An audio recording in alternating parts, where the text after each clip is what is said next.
Okay, the next example is Palantir. One thing that's unusual about Palantir that I wanted to mention is that it meets the qualifications or met the qualifications for a rare jewel during its IPO advance phase. And we talk about that in our book in more detail, but basically it's a move that occurs over 100% move within 90 days. And what that does is that puts the stock on a special watch list to watch the institutional due diligence phase. And the reason for that is that we found in our research that these stocks are more likely to increase and have a bigger move, but not all of them. So usually it points to maybe one or two leaders. Like if you think back and look back, I think Twilio was on that rare jewel way back when, and some other names. So some of them will not work, but it does create a good list for the watch list to keep an eye on to see if they can move out. Okay, so you could see here with Palantir, it created this small little base, which almost looks like some type of cup and handle, short little IPO base, and then had quite a run. I mean, it did have this negative reversal, so more than likely a trader would get taken out there, and then it does make another high before rolling over. And it's been going through a due diligence phase for some time now, right? More than 2 years, along with the market. And then it tries to rally off the bottom and has this little maybe double bottom kind of base that forms, and it does break out from that. So I do currently have a position in this name. It's on theme for artificial intelligence, and I just wanted to show you that volume that came in on the daily and the weekly. A couple things that catch my attention.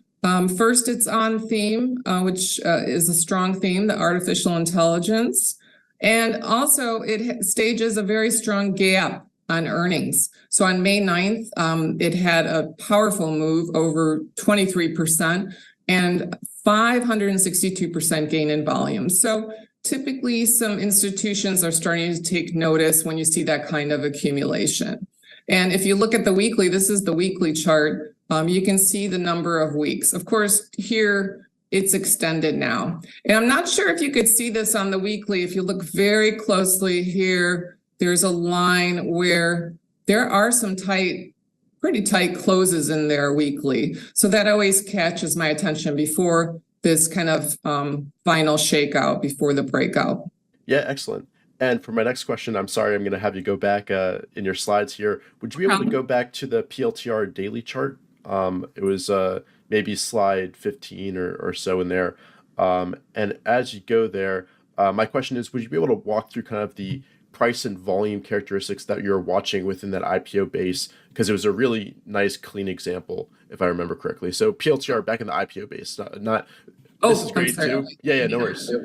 Okay. Yeah, so that first base, could you kind of walk through what you're noticing in both the price movements as well as the volume clues that signal like this is something you should be watching, and how you kind of identify that specific buy point? Oh, yes, definitely. So right away, what catches my attention is that this action is pretty tight and shallow. So it's unusual for an IPO to have that type of action. And when I see that, that catches my attention. So if you look here in this consolidation, look how low this volume is here. And then as it starts to, again, goes tight here, as it starts to move out, you see this volume ramping and liquidity is coming in. You know, this first day, you always have to kind of just say, knock that out. But when it starts to approach that kind of volume and you see this ramp, that's going to get my attention. The number of days up. So there, and you can look at relative strength here as well as it's moving out. Gave a lot of clues. Now, this is a little lower priced. So, I said before, 15, I try to screen. Sometimes I drop it as low as 10. I don't like to trade low priced stocks typically. So this is a little bit low here in terms of price, but certainly the accumulation was there, the quiet volume and the consolidation, and then the power on the move out. Yeah, perfect. And now go into that mature base. Could you kind of talk through the clues you're watching there to indicate that, something substantial is going on and we might be starting that turn within the institutional due diligence phase? Okay, yes. So first of all, it's been over 2 years.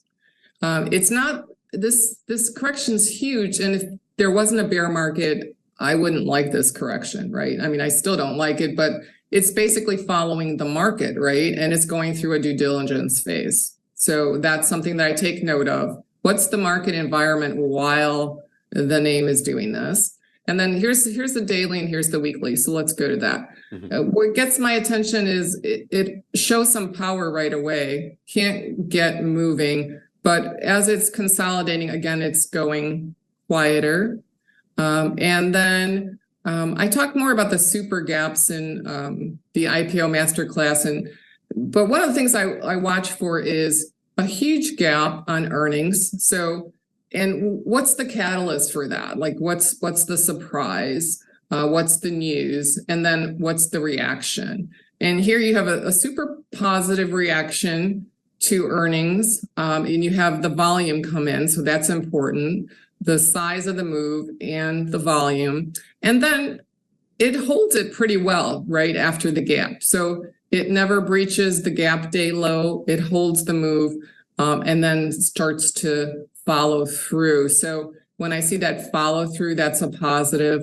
On the weekly, I saw these like tighter weeks in here. The strong previous rally. And then this kind of like double bottom. It didn't quite shake out here, but it still shook out.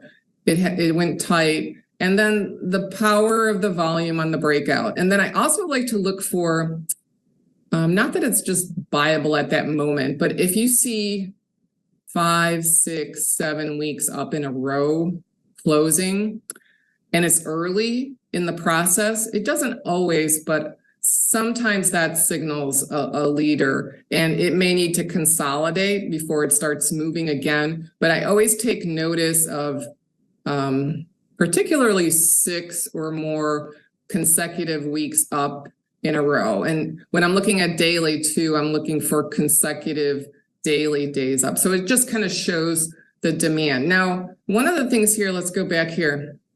This has a lot of overhead. Now, some of it is older. So that it's less likely to be very smooth sailing, right? But so I do keep that in mind. It's going to be volatile, even if it works, if it can come all the way out of here and move out and works beyond what it has already. It's not going to be smooth sailing because you have some disgruntled holders in here, right? So that's something to keep in mind. And that's been the case. It's hard to get positioned in a new rally after a bear market because, you see a lot of that. I've seen a lot of that where, one day, you're up 10%, the next day you're down, 8%. And the name looks fine when you look back on a weekly. There's going to be a lot of volatility because the bulls and bears are still fighting it out. Yeah, perfect. No, I love that breakdown of the price and volume action. And, looking at this chart, it's obviously still in its institutional due diligence phase. Right. But now we've kind of got, maybe a potential catalyst with this new theme developing, shaping things up. Could you kind of talk about, what's going on behind the scenes in this institutional due diligence phase that kind of develops this basing structure? And I know you mentioned you look for increasing revenue growth, but are you also kind of interested if a stock, first becomes profitable during its institutional due diligence phase and starts, seeing a move up the right-hand side? Yes, it's a great point. Yes, because the numbers that were reported on the earnings call were, I believe, the catalyst, and then the potential for the future. But what I'm looking for during this institutional due diligence phase, and really what's happening is at first it's going from, I think, weaker hands, shorter traders, and if it's a high quality name, it's starting to be accumulated by institutions. And I'm looking for signs of that from a technical perspective, a theme perspective, as they report the numbers, I'm looking at the numbers as well. So the more factors I can see confirming that, the more conviction I'll have in the name. But again, I'm going to go based on the technical. So if I take a position and I'm wrong, which I'm wrong frequently, I'm going to get stopped out. And maybe it was just a bad timing, or maybe it's the wrong name. Right. But you know, it can sometimes just be timing, and I may need to take another try at it. But what I'm looking for is signs of accumulation. So we went through some of that as well with the volume. So as you know, time-wise, it takes a while, and because it's a bear market, I'm going to say, you know, this is not ideal, this depth of this IDDP, but I'm going to keep in mind that it was during a bear market, and that happens sometimes. But now, based on from the last earnings call, it's kind of changed character, right? So what I'm looking for is a change of character as well. Are the institutions starting to accumulate? And so far, I'm seeing signs of that in this name based on the volume. I'm also going to look at, you know, now that's a lagging indicator in terms of what funds are high quality funds starting to buy the name. And what are some of the projections for the particular theme the company is in? And what type of a lead does the company have in their expertise, in their area?